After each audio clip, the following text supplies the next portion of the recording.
परमात्मा कहाँ है और कैसा है और क्या करता है, आप हमें बताएं। परमात्मा कहाँ है, कैसा है और क्या करता है?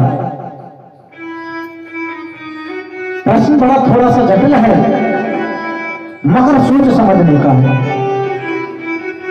हम आपसे पूछ रहे हैं, इसी प्रकार से अकबर ने बीरबल से पूछा था। बीरबल ने कहा कि प्रभु, कि राजा साहब ये थोड़ा सा जटिल लग रहा है तो मैं इसका जवाब आपको कल आकर के दूंगा। आज का मुझको मौका दें थोड़ा सा, ठीक है?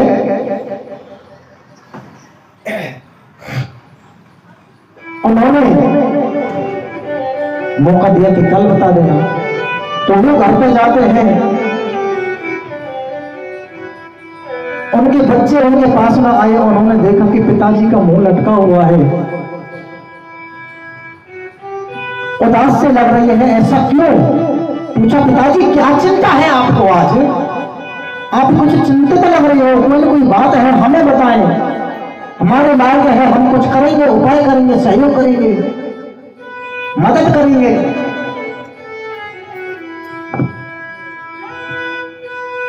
तो प्यारे भक्तों,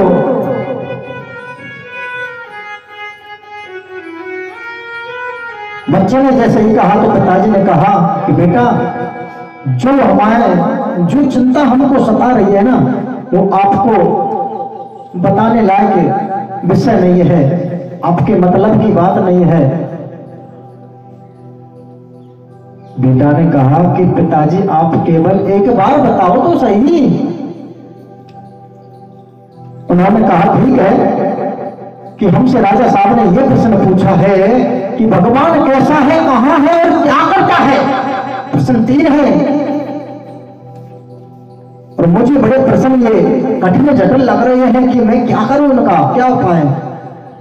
जैसे ही बच्चे ने सुना तो कहा, पिताजी आप चिंता क्यों करते हैं, यह प्रश्न कोई जटिल नहीं है। इस प्रश्न का जवाब तो बोल देना जाकर के कि ऐसे प्रश्नों का जवाब हमारे बच्चे ही दे देते हैं। बोली राधे राधे राधे राधे। पिताजी खुश हुए कि बेटा बच्चे दे देते हैं, मतलब कि पिताजी हम बताएंगे, बोल देना राजा साहब से जाकर के कि कल हमारे पुत्र आएंगे, बेटे आएंगे और वो आपको इस प्रश्न का जवाब देंगे। तो प्यारे भक्तों, मेरी मैया, जैसे ही राज दरबार में बेटे को बुलाया गया और बेटा गया, जाकर के बेटे ने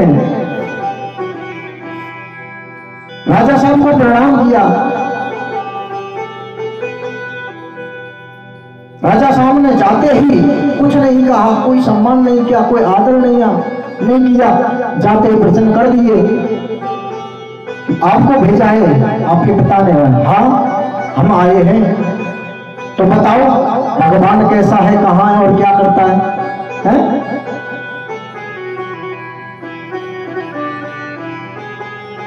उन्होंने कहा, राजा साहब एक बात बताएं। हाँ बताओ।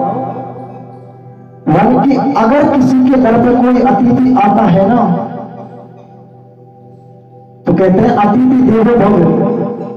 उससे आते आते ये प्रश्न नहीं करना चाहिए कि आप ये बताओ हमारे प्रश्न है, पहले आपको हमें पूछना चाहिए, सम्मान करना चाहिए कि आपको क्या खिलाया जाए, क्या पिलाया जाए, आपका क्या सम्मान किया जाए।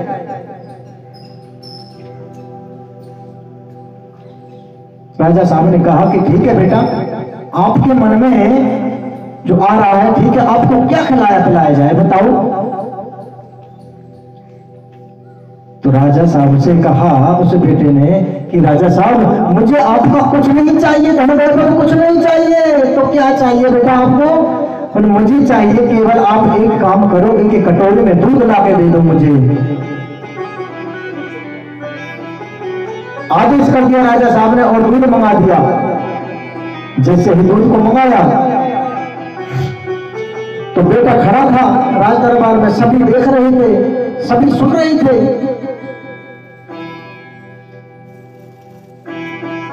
बेटा उस दूध को लेकर के और ऐसे उंगली घुमा रहा है राजा साहब देखने लगे कि ये कर क्या रहा है,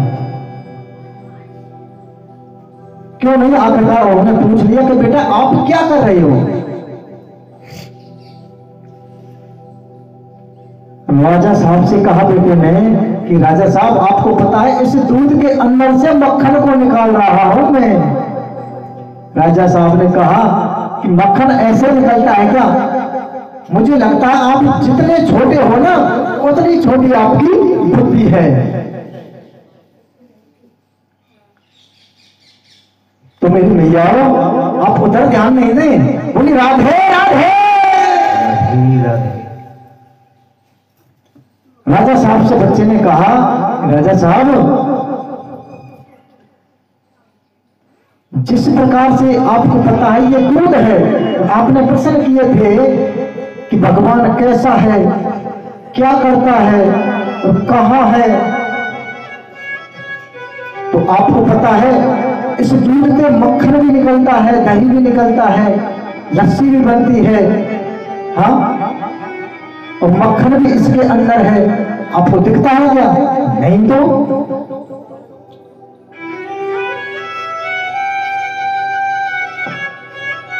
राजा साहब ने कहा कि बेटा वो तो हमें पता है, इस मक्खन को निकालने के नियम होते हैं, 8 नियम होते हैं। राजा साहब बच्चे को ज्ञान दे रहे हैं, बता रहे हैं कि बेटा इस दूध में से अगर हम मक्खन निकालेंगे तो इसको गर्म करेंगे, पहले तो धोकर के लेकर आएंगे गाय भैंस से, ला करके फिर गर्म करेंगे, ठंडा करेंगे, मठा डालेंगे, चलाएंगे, चलाने के बाद में घी निकलेगा, तब तपाएंगे, तब बिल्कुल शुद्ध घी हमारे हाथ में आएगा। 8 नियम हो गए। राजा साहब से कहा बेटे ने कि राजा साहब आपने एक प्रश्न का जवाब तो स्वयं ने दे दिया। कैसे? कि जिस प्रकार से ये मक्खन इस दूध के अंदर दिखता नहीं है और इस दूध के हर कण-कण में है, उसी प्रकार से परमात्मा भी हर कण-कण में रहता है। बजाओ ताली। समझ में आ रहा है? हवा चलती है, हमें दिखती नहीं है, हवा जिस प्रकार से बहती रहती है उसी प्रकार से परमात्मा का भी हर कण-कण में वास है। प्यारे भक्तों, तो राजा साहब को बता दिया कि इस प्रकार से परमात्मा हर जगह पर है, हर जीव जंतु में, चींटी में, मच्छर में, मक्खी में, इंसान में, पशु में, पक्षी में, किन्नर में, सब में परमात्मा का वास है। एक भजन है, उस भजन में कहते हैं घट भीतर बंसी वारो जाने को जानन हारो। हमारे इस घट के अंदर परमात्मा का वास है, इसलिए मन मेरा मंदिर, मन मेरी पूजा। मन के अंदर ही है सब कुछ। लेकिन आजकल इस मन को क्या बना रखा है आपको पता है? इंसानों ने शमशान बना रखा है इस मन को। कैसे बना रखा है ये भी सोचें आप।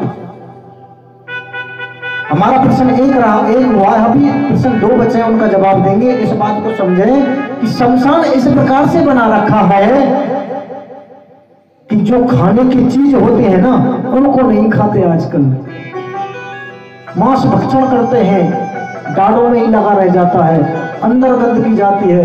गंदगी अगर गंदा खाओगे तो गंदगी ही जाएगी और गंदगी हमारे अंदर समाये रहेगी। मांस खाने वाले को कभी भी देख लेना, उसका मुंह साफ नहीं मिलेगा, साफ कितना भी कर लेना मगर थोड़ा बहुत तिनका तो उसकी दाढ़ों में, दांतों में पक्का मिलेगा। इसलिए इस शरीर को शमशान नहीं बनाओ, मंदिर है, मंदिर बना के ही रहने दो, मंदिर बना रहने दो। मन को साफ रखो, स्वच्छ रखो, सत्य बोलो, सत्कर्म करते रहो। अब मैं आपसे पूछता हूं प्रश्न कौन से 3 थे, उनको आप बताओ। कौन से प्रश्न 3 थे? भगवान कहाँ है, कैसा है और क्या करता है। कहाँ है उसका मतलब यही है कि भगवान यहाँ है, हर जगह पर है, हर जगह पर व्याप्त है।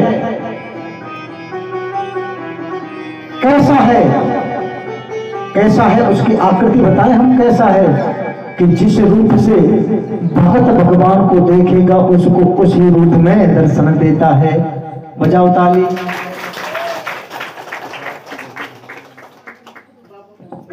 प्यारे भक्तों, प्रहलाद ने